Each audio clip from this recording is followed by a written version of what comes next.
অনেক পুরুষ fertility test বা প্রজনন ক্ষমতার পরীক্ষা করাতে চান না, এমনকি দীর্ঘদিন চেষ্টা করেও যখন সন্তান আসে না। কিন্তু কেন? এর পিছনে সাধারণত উদাসীনতা নয়, বরং ভয়, সামাজিক সংকোচ এবং প্রজনন ক্ষমতা সম্পর্কে কিছু ভুল ধারণা কাজ করে। দীর্ঘদিন ধরে সন্তান না হওয়ার বিষয়টিকে শুধু মহিলাদের সমস্যা হিসেবে দেখা হয়েছে। ফলে একজন নারীকে রক্ত পরীক্ষা, আল্ট্রাসোনোগ্রাফি, ওষুধ এবং বারবার চিকিৎসকের কাছে যেতে হলেও অনেক পুরুষ মনে করেন তার নিজের পরীক্ষা করানোর কোনো প্রয়োজন নেই। কিন্তু বাস্তবে তা আলাদা। সন্তান ধারণের সমস্যার প্রায় অর্ধেক ক্ষেত্রেই পুরুষের কোনো কারণ এককভাবে অথবা নারীর সমস্যার সঙ্গে যুক্ত থাকতে পারে। তাই সঠিক কারণ জানতে দুজনেরই পরীক্ষা হওয়া জরুরি। তাহলে পুরুষেরা কেন পরীক্ষা এড়িয়ে যান? প্রথমত, অনেকে প্রজনন ক্ষমতাকে পুরুষত্বের সঙ্গে মিলিয়ে ফেলেন।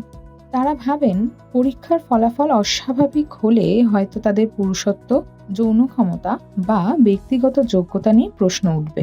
কিন্তু যৌন ক্ষমতা এবং সন্তান জন্ম দেওয়ার ক্ষমতা এক বিষয় নয়। একজন পুরুষের স্বাভাবিক যৌন জীবন থাকা সত্ত্বেও তার শুক্রাণুর সংখ্যা কম হতে পারে, অথবা শুক্রাণুর চলাচল দুর্বল হতে পারে। দ্বিতীয়ত, পরীক্ষার ফলাফল নিয়ে ভয় থাকে। অনেকের মনে হয় সমস্যা আছে কিনা তা না জানাই হয়তো ভালো। কিন্তু পরীক্ষা এড়িয়ে গেলে সমস্যাটি চলে যায় না, বরং সঠিক কারণ জানা এবং প্রয়োজনীয় চিকিৎসা শুরু হতে দেরি হয়। তৃতীয়ত, বীর্যের নমুনা দেওয়ার বিষয়টি নিয়ে অনেকেই অস্বস্তি বা লজ্জা অনুভব করেন। প্রক্রিয়াটি অত্যন্ত ব্যক্তিগত মনে হওয়ায় সংকোচ তৈরি হওয়া স্বাভাবিক। তবে ফার্টিলিটি ক্লিনিকগুলো এই পরীক্ষা সম্পূর্ণ পেশাদারিত্ব, গোপনীয়তা এবং সম্মানের সঙ্গে পরিচালনা করে।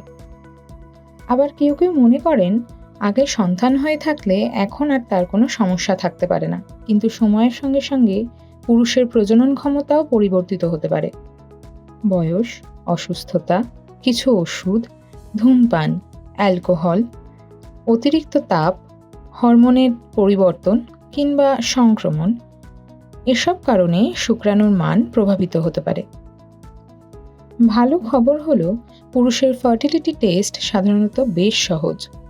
সিমেন অ্যানালিসিস বা বীর্য পরীক্ষার মাধ্যমে মূলত শুক্রাণুর সংখ্যা, চলাচল, গঠন এবং নমুনার অন্যান্য বৈশিষ্ট্য দেখা হয়। ফলাফলের ভিত্তিতে চিকিৎসক প্রয়োজনে পরীক্ষাটি আবার করতে কিংবা হরমোন ও সামগ্রিক স্বাস্থ্যের আরও কিছু পরীক্ষা করাতে বলতে পারেন। আর পরীক্ষার ফলাফল অস্বাভাবিক হলেই সব আশা শেষ হয়ে যায় না। অনেক সমস্যার চিকিৎসা সম্ভব।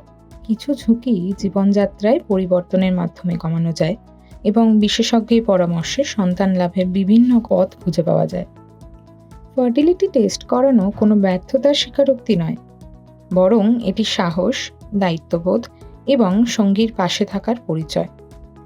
সন্তান ধারণে সমস্যা হলে শুধু একজনের নয়, দুজনেরই পরীক্ষা, সহযোগিতা এবং সঠিক তথ্য পাওয়ার অধিকার রয়েছে। ফার্টিলিটি শুধু নারীর বিষয় নয়, আর সাহায্য চাওয়া মানে কোনো পুরুষকে তার পৌরুষত্ব নিয়ে প্রশ্ন করা নয়, বরং এর অর্থ হলো তিনি বাস্তবতার মুখোমুখি হতে এবং সঙ্গীর সঙ্গে একসঙ্গে সামনে এগিয়ে যেতে প্রস্তুত।